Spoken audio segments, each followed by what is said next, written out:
എല്ലാവർക്കും നമസ്കാരം. മറ്റൊരു വീഡിയോയിലേക്ക് സ്വാഗതം. അപ്പോൾ ഇന്ന് വീഡിയോയിൽ വന്നിട്ട് കുറച്ച് ലെങ്തി ആയിട്ടുള്ള വീഡിയോ ആണ്. കുറച്ച് കാര്യങ്ങൾ പറയാനുണ്ട്. കാര്യങ്ങൾ എന്താണെന്ന് വെച്ചാൽ നമ്മുടെ മറ്റൊരു ഗ്രൂപ്പ് ഉണ്ടല്ലോ, ആ ഗ്രൂപ്പിൽ വലിയ രൂപത്തിലുള്ള ഒരു ടാർഗറ്റിംഗ് നടക്കുന്നുണ്ട്. ടാർഗറ്റിംഗ് എന്ന് വെച്ചാൽ ഒരു ക്യാമ്പയിൻ നടക്കുന്നുണ്ട്. അയ്യൂബ് ഖാൻ ആളുകൾക്ക് സെറ്റിൽമെന്റ് ചെയ്ത് കൊടുക്കുന്നുണ്ട് എന്ന രൂപത്തിലുള്ള ഒരു ടാർഗറ്റിംഗ് ഉണ്ട്. അയ്യൂബ് ഖാനാണ് ചോദിക്കൂ. അയ്യൂബ് ഖാനാണ് പൈസ സെറ്റിൽ ചെയ്യുന്നത്. ഓക്കെ, അദ്ദേഹമാണ് പലരെയും വിളിച്ച് പൈസ തരാന്ന് പറയുന്നത്, സെറ്റിൽ ചെയ്യാന്ന് പറയുന്നത്. അദ്ദേഹത്തിന് വിളിക്കൂ. മികേഷിനെ എന്താ നിങ്ങൾ വിളിക്കുന്നത്? മികേഷിനെ വിളിച്ചിട്ട് കാര്യമില്ലല്ലോ. മികേഷ് സെറ്റിൽ ചെയ്യുന്ന ആളല്ലോ. മികേഷ് പൈസ സെറ്റിൽ ചെയ്യുന്നു നിങ്ങളുടെ ആരെങ്കിലും പറഞ്ഞോ? പിന്നെ എന്ത് തരത്തിലാണ് നിങ്ങൾ മികേഷിനെ വിളിക്കുന്നത് അല്ലെങ്കിൽ പ്രസൂണിനെ വിളിക്കുന്നത്? ഓക്കെ, അപ്പോൾ അയ്യൂബ് ഖാനെ വിളിക്കൂ.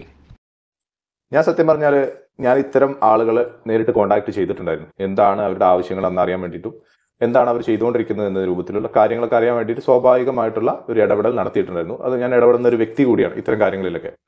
കാരണം എന്ന് വെച്ചാൽ അവരുടെ ബുദ്ധിമുട്ട് അറിയാമെന്ന്, പിന്നെ എന്താണ് അവരുടെ മാർഗ്ഗനിർദ്ദേശങ്ങൾ, അവർക്ക് കിട്ടിയ നിർദ്ദേശങ്ങൾ എന്തൊക്കെയാണെന്ന് അറിയാൻ വേണ്ടിയിട്ട് ഇടപെട്ടിട്ടുണ്ടായിരുന്നു. ഇടപെട്ട സ്ഥിതിക്ക് ഈ പറയുന്ന ആളുകൾ സംഭവിച്ചിട്ടുള്ളത് വ്യക്തമായിട്ടുള്ള കാര്യമാണ് പറയാൻ പോകുന്നത്. സംഭവിച്ചിരുന്നത്, ഈ പറയുന്ന ആളുകൾ സാമ്പത്തികമായിട്ടുള്ള ബുദ്ധിമുട്ട് പലർക്കും ഉണ്ടായിട്ടുണ്ട്. അതുമായി ബന്ധപ്പെട്ടിട്ട് അവരുടെ ലീഡേഴ്സിനെ കോൺടാക്ട് ചെയ്യുമ്പോൾ ലീഡേഴ്സിനും ഇതേ സാമ്പത്തികമായിട്ടുള്ള ബുദ്ധിമുട്ടുകളും കാര്യങ്ങളൊക്കെ തന്നെയാണ് നമുക്കറിയാം.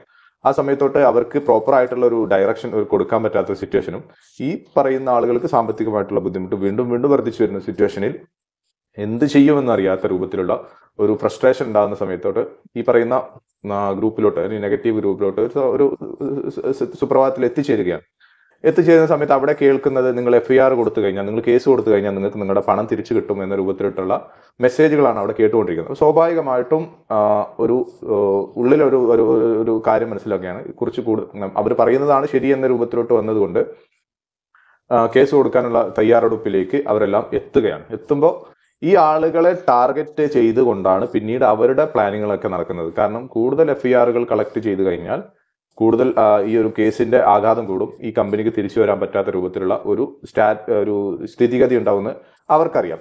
പക്ഷെ ഇതാർക്കറിയത്തില്ല? ഈ പറയുന്ന ആളുകൾക്ക്, ഈ സാമ്പത്തികമായിട്ട് ഹൈറിച്ചിൽ ഐഡിയ എടുത്തിട്ടുള്ള ആളുകൾക്ക്, സാമ്പത്തികമായിട്ട് ബുദ്ധിമുട്ട് അനുഭവിച്ച് ഇത്തരം അവരുടെ ഇരകളായിട്ട് വന്നിട്ടുള്ള ആളുകൾക്ക് അറിയത്തില്ല. ഇവർ വിചാരിക്കുന്നത് കേസ് കൊടുത്തു കഴിഞ്ഞാൽ എനിക്ക് തൊട്ടടുത്ത ദിവസം തന്നെ അല്ലെങ്കിൽ അടുത്ത ദിവസങ്ങളിൽ തന്നെ എനിക്ക് പണം തിരിച്ചു കിട്ടുമെന്നൊരു ആവശ്യത്തിന് പേരിലാണ് ഇവരെന്ത് ചെയ്യുന്നത്, കേസ് കൊടുക്കാനുള്ള ഒരു മാർഗ്ഗനിർദ്ദേശം, തെറ്റായ ഡയറക്ഷനിൽ കിട്ടുന്ന മാർഗ്ഗനിർദ്ദേശം അവർ ഏറ്റെടുത്തിട്ട് ചെയ്യുന്നത്. ഇവിടെ എൻ്റെ പേഴ്സണൽ അഭിപ്രായം, എൻ്റെ പേഴ്സണൽ ചോയ്സിൽ ഞാൻ തിരഞ്ഞെടുത്തിട്ടുള്ള മാർഗം എന്ന് പറയുന്നത് അതാണ് ഇപ്പോൾ ഞാൻ ഈ വീഡിയോയിൽ വെളിപ്പെടുത്താൻ പോകുന്നത്. അതായത് എനിക്ക് എൻ്റെ പണം തിരികെ കിട്ടുക എന്നുള്ളതാണ് പ്രയോറിറ്റി ലിസ്റ്റിലുള്ള ഒരു കാര്യം എന്ന് പറയും. പ്രയോറിറ്റി ലിസ്റ്റിലുള്ള ഒരു കാര്യം. അതിന് 2 ചാൻസ് ആണ് ഇവിടെ നിലനിൽക്കുന്നത്. ഒന്നാമത്തെ ചാൻസ് എന്ന് പറഞ്ഞു കഴിഞ്ഞാൽ, ഏറ്റവും വലിയ ചാൻസ് എന്ന് പറഞ്ഞു കഴിഞ്ഞാൽ, ഏറ്റവും കൂടുതൽ പ്രതീക്ഷയുമുള്ള ചാൻസ് എന്ന് പറഞ്ഞു കഴിഞ്ഞാൽ കമ്പനി തിരിച്ചു വരിക എന്നുള്ളതാണ്. രണ്ടാമത്തെ ചാൻസ്, കമ്പനി ഇൻ കേസ് തിരിച്ചു വന്നില്ല എങ്കിൽ കേസുമായി മുന്നോട്ട് പോയിട്ട് എനിക്ക് എൻ്റെ പണം തിരിച്ചു കിട്ടാനുള്ള നിയമ നടപടി, ബഡ്സ് ആക്ട് അല്ലെങ്കിൽ PMLA ആക്ട്, ഇത്തരം ആക്ടുകൾ ഉണ്ടാക്കിയത് അതിനാണ്. അല്ലെങ്കിൽ ഇതുപോലത്തെ കമ്പനികൾ എന്തെങ്കിലും തട്ടിപ്പ് നടത്തുകയാണെങ്കിൽ അതുമായി ബന്ധപ്പെട്ടിട്ട് ഈ ഒരു ആക്ട് അവിടെ പ്രവർത്തിക്കുകയും പണം നഷ്ടപ്പെട്ട ആളുകൾക്ക് പണം തിരിച്ചു കൊടുക്കാനുള്ള ഒരു സംവിധാനമാണ് ഇത്തരം ആക്ടുകൾ. ഇതൊക്കെ നിയമ സംവിധാനം നമ്മുടെ നാട്ടിലുള്ളത് കൊണ്ട് തന്നെ അത്തരം ടെൻഷനും നമുക്കില്ല. നമ്മുടെ പണം ഏത് ലെവലിൽ നോക്കിയാലും നഷ്ടപ്പെടൂല എന്നുള്ളതാണ് ഈ ഹൈറിച്ചിന്റെ കേസിൽ നമ്മൾ എൻ്റെ ഒരു തോട്ട് എടുത്തിട്ടുള്ളത്, എൻ്റെ സ്റ്റാൻഡ് എന്ന് പറയുന്നത്. അപ്പോൾ ഫസ്റ്റ് പ്രയോറിറ്റിയിലേക്ക് ഞാൻ വെക്കുന്നത് ഹൈറിച്ച് തിരിച്ചു വരിക എന്നുള്ളതാണ്. ഹൈറിച്ച് തിരിച്ചു വരാൻ എന്തെങ്കിലും ചാൻസ് ഇവിടെ കാണുന്നുണ്ടോ എന്നതാണ് അടുത്ത ക്വസ്റ്റ്യൻ. ഹൈറിച്ച് തിരിച്ചു വരാൻ ഒരുപാട് ചാൻസുകളുണ്ട്. ഹൈറിച്ച് തിരിച്ചു വരൂല എന്ന് പറയുന്ന ആളുകളോട് നിങ്ങൾ ചോദിക്കാം, ഒരൊറ്റ സ്ട്രോങ് ആയിട്ടുള്ള കാരണം നിങ്ങൾ പറഞ്ഞു തന്നാൽ ഞാൻ സമ്മതിക്കാന്ന് പറയും. ഒരൊറ്റ സ്ട്രോങ് ആയിട്ടുള്ള കാരണം നിങ്ങൾ പറഞ്ഞു തന്നാൽ സമ്മതിക്കാന്ന് പറയും. അവർക്ക് ഒരു സ്ട്രോങ് ആയിട്ടുള്ള എവിഡൻസ് പോലും ഹൈറിച്ചിനെ എഗെയിൻസ്റ്റ് ആയിട്ട് കണ്ടെത്താനോ കാണിച്ചു തരാനോ സാധിക്കില്ല എന്നുള്ളതാണ് വലിയൊരു കാര്യം. അപ്പോൾ പോസിറ്റീവായിട്ട് എന്തൊക്കെ അവിടെ കാരണങ്ങളുണ്ട്, എന്തൊക്കെ സാധ്യതകൾ അവിടെ ഉണ്ട് നമുക്ക് നോക്കാം. ഒന്നാമത്തെ സാധ്യത എന്ന് പറഞ്ഞാൽ ബഡ്സ് പരമായിട്ട് ആദ്യം വന്നിട്ടുള്ള ഫ്രീസിങ്. ബഡ്സ് ആക്ട് നിങ്ങൾ വായിച്ചു നോക്കിയാൽ, ഗൂഗിൾ സെർച്ച് ചെയ്ത് കഴിഞ്ഞാൽ നിങ്ങൾക്ക് ബഡ്സ് ആക്ടിന്റെ മലയാളവും കിട്ടും, ഇംഗ്ലീഷ് പതിപ്പുകളും കിട്ടും. അത് നോക്കിയാൽ നിങ്ങൾക്ക് മനസ്സിലാക്കാൻ പറ്റും. ബഡ്സ് പരമായിട്ട് ഏതെങ്കിലും ഒരു കേസ് നിങ്ങൾ FIR അല്ലെങ്കിൽ ഏതെങ്കിലും ഇത്തരത്തിലുള്ള ഒരു കേസ് വരികയാണെങ്കിൽ FIRൽ സെക്ഷൻ ഇടും. ആ സെക്ഷൻ PMLA ഇടാം, ബഡ്സ് പരമായിട്ട് ഇടാം, 420 ഇടാം. 420+ FIRൽ ബഡ്സിന്റെ ഒരു കേസ് വന്നു കഴിഞ്ഞാൽ മണി ലോണ്ടറിങ് എന്ന് പറയുന്ന, മണി ലോണ്ടറിങ് അല്ല, അൺറെഗുലേറ്റഡ് ഡെപ്പോസിറ്റ് സ്കീം, അവിടെ നിങ്ങൾക്ക് ബഡ്സിൽ ഒരു കേസ് ഇടും. അപ്പോൾ കേസ് കൊടുത്തിട്ടുള്ള വ്യക്തി എന്ന് പറയുന്നത് PA വത്സൻ എന്ന് പറയുന്ന ആ ഒരു റിട്ടയർഡ് ഓഫീസറാണ്. അദ്ദേഹത്തെ കുറിച്ച് പണപ്പിരിവും കാര്യങ്ങളൊക്കെ ആയിട്ട് ഇത്തരം കമ്പനികളിലേക്ക് എത്തുന്ന ആളാണെന്നുള്ളതൊക്കെ നമുക്ക് ഹിസ്റ്ററി അറിയാം. അപ്പോൾ ഈ പറയുന്ന ഇത്തരത്തിലൊരു കേസ് കിട്ടിക്കഴിഞ്ഞാൽ ബഡ്സ് അതോറിറ്റി എന്ന് പറയുന്ന കോമ്പറ്റേറ്റീവ് അതോറിറ്റി ചെയ്യേണ്ട ആദ്യത്തെ ഘട്ടം, പ്രൈമറി ഘട്ടം എന്ന് പറയുന്നത് for the safety of the people, deposit ചെയ്ത ആളുകളുടെ സേഫ്റ്റിക്ക് വേണ്ടിയിട്ട് പീപ്പിൾസിന്റെ പണം നഷ്ടപ്പെടരുത് എന്ന രൂപത്തിൽ ഉണ്ടാക്കിയ ആക്ട് ആണല്ലോ. അപ്പോൾ അവർ ചെയ്യേണ്ട ആദ്യത്തെ പ്രഥമ ഘട്ടം എന്ന് പറയുന്നത് താൽക്കാലികമായിട്ട് ഈ കമ്പനി, ഏത് കമ്പനിക്കെതിരെയാണോ അലിഗേഷൻ ഉന്നയിച്ചിട്ടുള്ളത്, ഏത് കമ്പനിക്കാണ് എതിരെയാണോ ഇത്തരം ബഡ്സ് പരമായിട്ടുള്ള ഒരു പരാതി കിട്ടിയിട്ടുള്ളത്, ആ കമ്പനിയുടെ ജംഗമ വസ്തുക്കൾ കണ്ടുകെട്ടി താൽക്കാലികമായിട്ട് ഫ്രീസ് ചെയ്യുക എന്നുള്ളതാണ് ആദ്യത്തെ നടപടി. താൽക്കാലികമായി ഫ്രീസ് ചെയ്തതിന് ശേഷം കോടതിയിലോട്ട് ഒരു അറ്റാച്ച്മെന്റ്, പ്രൊഫഷണൽ അറ്റാച്ച്മെന്റ്, അതായത് പൂർണ്ണമായിട്ടും ഞങ്ങൾക്ക് അറ്റാച്ച് ചെയ്യണം എന്ന രൂപത്തിലുള്ള ഒരു നോട്ടീസ് അയക്കും, ഒരു പെറ്റീഷൻ കൊടുക്കും. ഈ നോട്ടീസ് കൈപ്പറ്റിയ ദിവസം മുതൽ, നോട്ടീസ് കൊടുത്ത ദിവസം മുതൽ 30 ദിവസം, മാക്സിമം എക്സ്റ്റെൻഡ് ചെയ്ത് പോവുകയാണെങ്കിൽ 60 ദിവസത്തിനുള്ളിൽ എന്തുകൊണ്ട് നമ്മൾ താൽക്കാലികമായി ഫ്രീസ് ചെയ്തു, എന്തുകൊണ്ട് ഈ പ്രൊഫഷണൽ അറ്റാച്ച്മെന്റ് വേണമെന്ന് പറയുന്നു എന്ന രൂപത്തിലോട്ട്, ഈ കമ്പനി ബഡ്സിൽ പെടുന്നു എന്ന രൂപത്തിലോട്ടുള്ള കാരണം എന്ത് ചെയ്യണം, ഈ ഒരു ഫൈനൽ റിപ്പോർട്ട് ഇവർ സമർപ്പിക്കണം. അപ്പോൾ ചുരുക്കി പറഞ്ഞു കഴിഞ്ഞാൽ 60 ദിവസത്തിനുള്ളിൽ ഹൈറിച്ച് കേസ് എടുക്കുകയാണെങ്കിൽ ഹൈറിച്ച് കമ്പനി 60 ദിവസത്തിനുള്ളിൽ, കാരണം ഈ ഒരു പ്രൊഫഷണൽ ബഡ്സിന്റെ ഉള്ളിൽ പെടുന്ന രൂപത്തിലുള്ള ഒരുപാട് കാര്യങ്ങൾ ചെയ്തിട്ടുണ്ട്, ഇത് ബഡ്സിൽ പെട്ടിട്ടുണ്ട് എന്ന രൂപത്തിൽ തെളിയിക്കാനും ബോധ്യപ്പെടുത്താനുമുള്ള കാര്യങ്ങൾ ഈ ബഡ്സ് അതോറിറ്റിക്ക് സാധിക്കണം, അല്ലെങ്കിൽ ഈ പറയുന്ന ബഡ്സ് അതോറിറ്റി ഏൽപ്പിച്ച ഡിപ്പാർട്ട്മെന്റിന് സാധിക്കണം. അത് ഇവിടെ സാധിച്ചിട്ടില്ല, അത് ഇവിടെ നടന്നിട്ടില്ല എന്നുള്ളതാണ് ഒന്നാമത്തെ റീസൺ. കാരണം 60 ദിവസം കഴിഞ്ഞു, അത്തരത്തിലുള്ള റിപ്പോർട്ടോ കാര്യങ്ങളോ ഒന്നും തന്നെ കോടതിയിൽ സമർപ്പിക്കാൻ ഈ പറയുന്ന അതോറിറ്റിക്ക് സാധിച്ചിട്ടില്ല. സോ അത് ആ കോടതിയിൽ ബോധ്യപ്പെടുത്തിയൊരു കാര്യമാണ്. അപ്പോൾ കോടതി അവരോട് തിരിച്ചു ചോദിച്ചത് കാര്യം എന്തുകൊണ്ട് ബോധ്യപ്പെടുത്തിയത്, അപ്പോൾ പറഞ്ഞു വീണ്ടും സമയം വേണം എന്ന രൂപത്തിലോട്ട് അവർ വന്നു. അതിന് പ്ലസ് ആയിട്ട് നമുക്ക് പറയുന്നത് പുതിയൊരു അതോറിറ്റി, പുതിയൊരു ഡിപ്പാർട്ട്മെന്റിനെ ഏൽപ്പിച്ചു എന്ന രൂപത്തിലോട്ട് ഒരു വാർത്ത നമ്മൾ കേൾക്കുന്നുണ്ട്.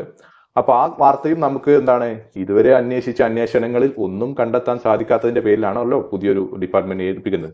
അപ്പോൾ അവിടെയും നമുക്കൊരു പോസിറ്റീവ് കാര്യമുണ്ട്, ഇതുവരെ നമുക്കെതിരെ ഇത്തരത്തിലുള്ള അലിഗേഷൻ ഉന്നയിച്ച പോലുള്ള കാര്യങ്ങൾ കണ്ടെത്താനോ സമർപ്പിക്കാനോ ഈ പറയുന്ന ഡിപ്പാർട്ട്മെന്റ് സാധിച്ചിട്ടില്ല എന്നുള്ളതാണ്.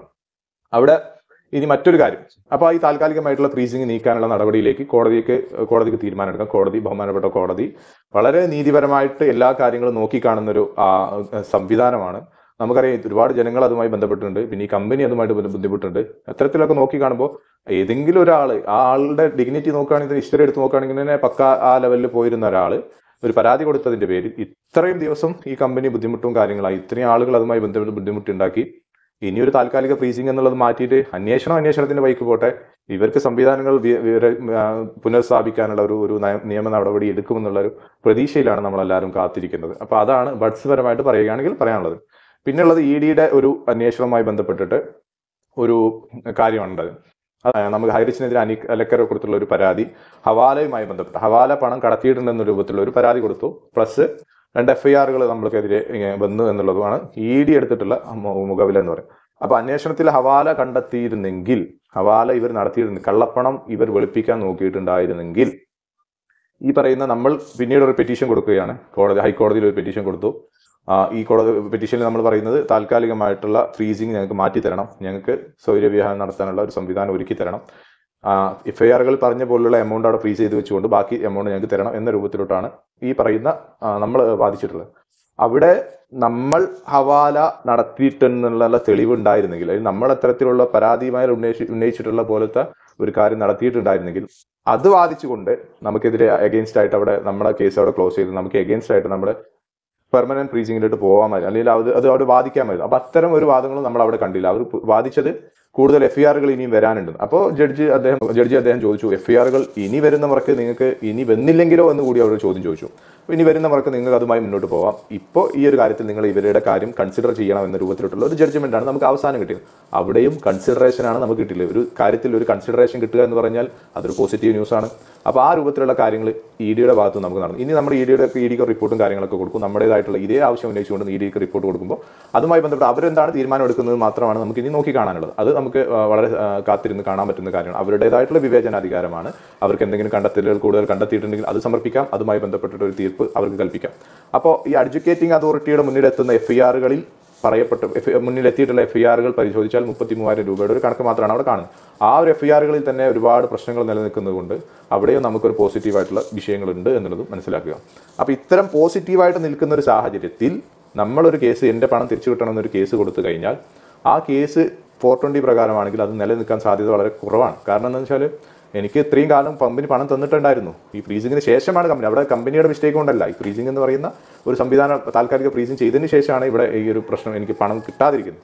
പിന്നെ എന്നെ ജോയിൻ ചെയ്യിപ്പിച്ച എൻ്റെ ലീഡേഴ്സ് ആണെങ്കിൽ അവർ എനിക്ക് എന്താണോ തരാമെന്ന് പറഞ്ഞത്, ID അടിച്ച് തരാമെന്ന് പറഞ്ഞ കാര്യം ID അടിച്ച് തന്നിരുന്നു. അതിൽ പ്രകാരം എനിക്ക് ആഴ്ചയിൽ പോളിംഗ് ആണെങ്കിലും മറ്റു കാര്യങ്ങളാണ് എനിക്ക് കിട്ടിപ്പോകുന്ന ആളായിരുന്നു കൊണ്ട് എനിക്കതിലും ഓക്കെയാണ്. പിന്നെ നമ്മൾ വാലറ്റുകളൊക്കെ ഇപ്പോൾ ലാസ്റ്റ് ജോയിൻ ചെയ്ത ആളുകളാണെങ്കിൽ വാലറ്റിലൊക്കെ പോളിംഗ് കാര്യങ്ങളൊക്കെ വന്ന് കിടക്കുന്നുണ്ടാവും. അപ്പോൾ ഇത്തരം സംവിധാനങ്ങളിൽ 420 അവിടെ ഒരു ശക്തമല്ലാത്ത രൂപത്തിലോട്ട് നമുക്ക് അവിടെ നിൽക്കുന്നത് കൊണ്ടും കേസ് കൊടുത്തു കഴിഞ്ഞാൽ ഇൻ കേസ് ഒരു FIR ഇട്ടാൽ പോലും എങ്ങനെയായാലും ഈ കമ്പനിയുടെ വിഷയങ്ങൾ തീർന്നിട്ടാണല്ലോ നമ്മളിലേക്ക് പണം എത്തുക എന്നൊരു സാധ്യത അവിടെ ഉള്ളൂ. അപ്പോൾ കേസ് കൊടുക്കൂ എന്ന് പറയുന്നതല്ലാതെ എന്ന് എൻ്റെ പണം തിരിച്ചു കിട്ടും എന്നൊരു കറക്റ്റ് ഡേറ്റ് അവർക്ക് പറയാൻ പറ്റത്തില്ല. അപ്പോൾ അങ്ങനെ നോക്കുകയാണെങ്കിൽ ഈ കമ്പനിയുടെ കേസ് തീർന്നതിന് ശേഷമാണല്ലോ നമുക്ക് ഈ പറയുന്ന അറ്റാച്ച്മെൻറ്റും കാര്യങ്ങളൊക്കെ ഉണ്ടാകുന്ന സമയത്തോട്ട് നമുക്ക് നമ്മുടെ പണവും അവർ അറ്റാച്ച് ചെയ്തുകൊണ്ട് നമുക്ക് തിരിച്ചു വരുന്ന സംവിധാനം ഉണ്ടാവുള്ളൂ. അപ്പോൾ ഈ കമ്പനിയുടെ കേസ് തീരുക എന്ന് പറയുന്ന 2 സിനാരിയോ, ഒന്ന് ഗുഡ് ആവാം, ഒന്ന് ബാഡ് ആവാം. അതായത് കമ്പനി തിരിച്ചു വരാതിരിക്കാം. അപ്പോൾ കമ്പനി തിരിച്ചു വന്നില്ലെങ്കിൽ എനിക്ക് പിന്നീട് കേസ് കൊടുക്കാൻ പറ്റുമോ എന്നുള്ളതാണ് ചോദ്യം. എനിക്ക് പിന്നീട് എപ്പോൾ വേണമെങ്കിലും കേസ് കൊടുക്കാം. ഞാനും അതിൽ പെടുന്ന ഒരു ഇരയായിട്ട് മാറുകയാണ്. അപ്പോഴും എനിക്ക് കേസ് കൊടുക്കാം. ആ രൂപത്തിലോട്ടാണ് കാര്യങ്ങൾ എത്തിച്ചേരുന്നത്. FIRകൾ കൂടുതൽ വന്നതുകൊണ്ട് പ്രത്യേകിച്ചുള്ള കാര്യം എന്താണെന്ന് വെച്ചാൽ ഈ FIRകൾ ഇപ്പോൾ കമ്പനി എന്ത് ചെയ്യണം, ഒരു പോസിറ്റീവ് സിനാരിയോ എടുക്കുകയാണെങ്കിൽ, പോസിറ്റീവായിട്ട് കമ്പനി തിരിച്ചു വരികയാണെങ്കിൽ ഈ FIRകൾ ഞാൻ കൊടുത്തിട്ടുള്ള FIR അവിടെ നിലനിൽക്കുമ്പോൾ അതിലെത്രയാണോ പണമുള്ളത് ആ പണം ഈ കമ്പനി എന്ത് ചെയ്യും, ഈ പറയുന്ന അഡ്ജുഡിറ്റിംഗ് അതോറിറ്റിയിലേക്ക് ഏൽപ്പിച്ചതിന് ശേഷം എൻ്റെ കേസ് അവിടെ എന്ത് ചെയ്യും, കമ്പനി നടത്തും. കേസും ഞാനും ഈ കമ്പനിയും തമ്മിൽ കേസ് നടക്കും. കേസ് നടത്തി അതിനൊരു തീർപ്പായതിനു ശേഷം മാത്രമേ ഈ അഡ്ജുഡിറ്റിംഗ് അതോറിറ്റിയിൽ നിന്ന് എനിക്ക് ഈ പണം തിരിച്ചു കിട്ടും. അവിടെ ഞാൻ ജയിക്കണം എന്നുള്ള കണ്ടീഷനുണ്ട്. അപ്പോൾ അവിടെ നിലനിൽക്കിട്ടുള്ള ആക്ടുകൾ നോക്കുകയാണെങ്കിൽ ഓൾറെഡി തിരിച്ചു വന്ന കമ്പനിയിൽ പിന്നെ ആക്ട് അവിടെ കമ്പനിക്കെതിരെ അഗേൻസ്റ്റ് ആയിട്ട് നിലനിൽക്കുന്നില്ല. 420 ആണെങ്കിൽ ഈ പറയുന്ന രൂപത്തിലുള്ള 420 എന്ന് പറഞ്ഞാൽ ചീറ്റിംഗ് കേസുകൾക്ക് പറയുന്ന ഒരു വകുപ്പാണ് 420 എന്ന് പറയും. അപ്പോൾ ഈ പറയുന്ന 420 ആണെങ്കിൽ ഈ പറയുന്ന രൂപത്തിൽ ആ കമ്പനിയോ അല്ലെങ്കിൽ ഈ പറയുന്ന ആളുകളോ എന്നെ ചതിച്ചതായിട്ട് എനിക്ക് പ്രൂവ് ചെയ്യാനുള്ള ഒരു അവസരവും അവിടെ ഇല്ല എന്നുള്ളത് നമ്മൾ മനസ്സിലാക്കുക. അവസരം ഇല്ല എന്ന് പറയാൻ കാരണം എന്താണ്, ഞാൻ ഒരാളിൽ നിന്ന് പണം വാങ്ങിയിട്ട് അയാൾക്ക് പറഞ്ഞ പ്രകാരം ചെയ്തു കൊടുക്കാമെന്ന് പറഞ്ഞ പ്രകാരം അയാൾക്ക് കിട്ടുമെന്ന് പറഞ്ഞ പ്രകാരമുള്ള കാര്യങ്ങൾ കിട്ടാതിരിക്കുകയോ ചെയ്തു കൊടുക്കാതിരിക്കുകയോ ചെയ്യുന്ന ഒരു മുറയ്ക്കാണ് ചീറ്റിംഗ് കേസ് 420 അവിടെ അവൈലബിൾ ആയി വരികയുള്ളൂ. മണി മേറ്റർ ആയതുകൊണ്ട് തന്നെ ഇത്തരം കാര്യങ്ങളിൽ ഒരു ധാരണ കൂടി ഉണ്ടാകണം എന്നുള്ളത് ഞാൻ മനസ്സിലാക്കണം. അപ്പോൾ ഇതാണ് മൊത്തത്തിലുള്ള ഒരു ആകത്തുക. ഇവിടെ കമ്പനി തിരിച്ചു വന്നാലും വന്നില്ലെങ്കിലും നമ്മുടെ പണം അവിടെ സേഫ് ആണെന്നുള്ളത് മനസ്സിലാക്കുക. കമ്പനി തിരിച്ചു വരുന്നവർക്ക് നമുക്ക് വളരെ പെട്ടെന്ന് പണം തിരിച്ചു കിട്ടാനുള്ള എല്ലാ സാഹചര്യങ്ങളും അവിടെ നിലനിൽക്കുന്നുണ്ട്. അല്ലെങ്കിൽ ഈ സംവിധാനമായി നമ്മൾ മുന്നോട്ട് പോകാൻ ആഗ്രഹിക്കുന്ന ആളുകൾക്ക് അതുമായിട്ട് മുന്നോട്ട് പോകാം. എനിക്കിന്ന് കമ്പനി തുറന്നു പോകാൻ ആഗ്രഹമില്ലാത്ത ആളുകൾക്ക് അവരുടെ പണം തിരിച്ചു കിട്ടാനുള്ള സംവിധാനങ്ങളും കമ്പനി ഓൾറെഡി പറഞ്ഞു കഴിഞ്ഞിട്ടുണ്ട്.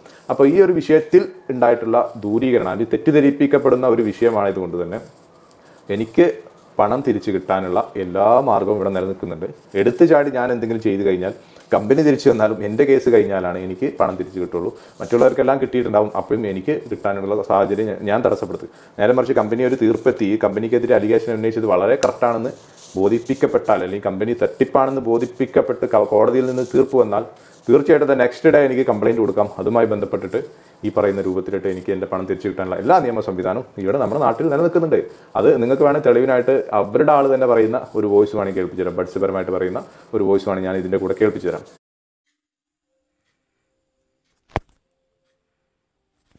ഇമ്പോർട്ടൻറ്റ് ഇൻഫർമേഷൻ ആണ്. ഈ ഗ്രൂപ്പിലെ പല ആൾക്കാർക്കും ഇപ്പോഴും ഈ ആക്സിഡന്റ് കേസിൽ ഒരു അജ്ഞത ഉണ്ടെന്ന് നമ്മൾ അറിയുന്നു. ഈ കേസിൽ ബഡ്സ് ആക്ട് ഉള്ളതുകൊണ്ടാണ് കമ്പനിയുടെ അസറ്റുകളൊക്കെ ഫ്രീസ് ചെയ്തതും കമ്പനി സീൽ വെച്ചതെല്ലാം ബഡ്സ് ആക്ട് ഉള്ളതുകൊണ്ടാണ്. ബഡ്സ് ആക്ട് ഓൾറെഡി ഉണ്ട്. പക്ഷേ ബഡ്സ് ആക്ടിൽ പറയുന്നത് പറഞ്ഞു കഴിഞ്ഞാൽ വൺസ് ബഡ്സ് ആക്ട് ഇട്ട് കഴിഞ്ഞാൽ അതിൽ 120 ഡേയ്സിനുള്ളിൽ അതിൻ്റെ റിപ്പോർട്ട് സബ്മിറ്റ് ചെയ്യണം എന്നുള്ളതാണ് ബഡ്സ് ആക്ടിലൊക്കെ പറയുന്ന ഒരു ടൈം ലൈൻ. സോ ആ 120 ഡേയ്സ് ഇപ്പോൾ നമുക്ക് ഏകദേശം അടുത്ത മാസത്തിനുള്ളിൽ ആവും. കാരണം നവംബറിലാണ് ബഡ്സ് ആക്ട് ഇടുന്നത്.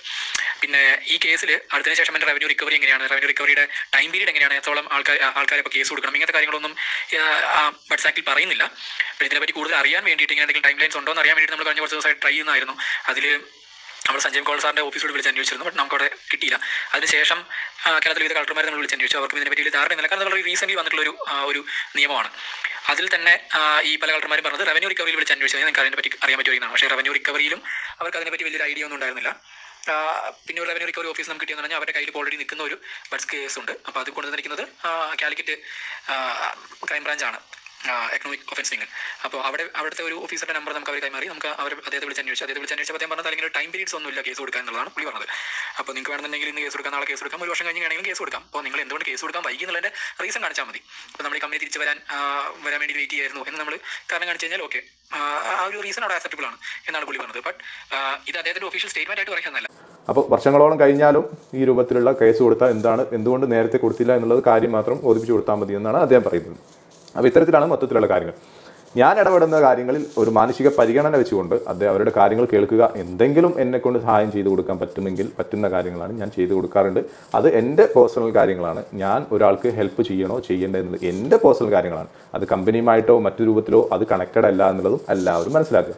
എനിക്ക് പടച്ചോമ്പാത്തുന്ന കൂലിയിട്ടുന്ന കാര്യങ്ങൾ ഞാൻ ചെയ്യുന്നത് എന്നതും മനസ്സിലാക്കുക. ഞാൻ ആരെയും പറ്റിക്കാനോ തട്ടിക്കാനോ എന്നിനും ഞാൻ നിന്നിട്ടില്ല. കാരണം ഇതുമായി ബന്ധപ്പെട്ട് ഞാൻ ചെയ്യുന്ന വീഡിയോകളാണെങ്കിലും മറ്റു കാര്യങ്ങളാണെങ്കിലും നിങ്ങൾക്ക് നിങ്ങളുടെ ബുദ്ധി ഉപയോഗിച്ച് മനസ്സിലാക്കാനും പറഞ്ഞു തരാനുള്ള സാങ്കേതിക വിദ്യയും ഞാൻ ഇതിലൂടെ പഠിപ്പിച്ചു തരാറുണ്ട്. ഏതൊരു വിഷയത്തെയും ആര് പറഞ്ഞതാണെങ്കിലും അപ്പാടെ വിശ്വസിക്കാണ്ട് അതിൽ സത്യമുണ്ടോ ഇല്ലെന്നുള്ളത് നിങ്ങൾ ചിന്തിച്ചിട്ട് മനസ്സിലാക്കുക എന്നുള്ളതും ഞാൻ എൻ്റെ എല്ലാ വീഡിയോസിലും പറയാറുണ്ട് എന്നുകൂടി മനസ്സിലാക്കുന്നു. എല്ലാവർക്കും നല്ലൊരു ദിവസം തരുന്നു. Thank you so much.